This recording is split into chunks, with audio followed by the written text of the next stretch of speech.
Quad stretch, incline bench. If you've got tight quads, you'll enjoy this one. The incline bench quad stretch is fantastic for improving quad flexibility and opening up those tight hips. It's a lot like the back to wall quad stretch, aka couch stretch, but it's a little easier to get into, especially for those with tight quads. Here's how it works.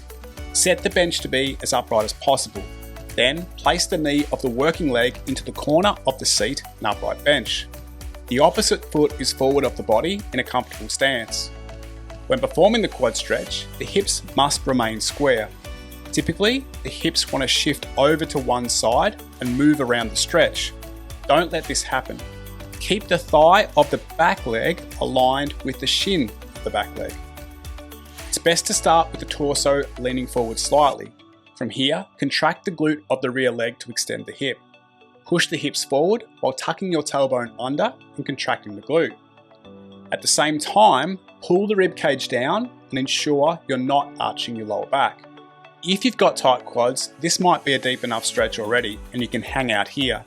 But if you've got more to give, you can push the front foot into the floor as you slowly close the angle between the rear calf and hamstring and move the torso back towards the bench. As you do this, you must keep the lower back flat by pulling the rib cage down. Remember to keep the rear glute contracted and the hips extended. If you can't manage this yet, work the range of motion you have and find a deep stretch in the quad. Holding the quad stretch for 30 seconds to 2 minutes is a good starting place for most people.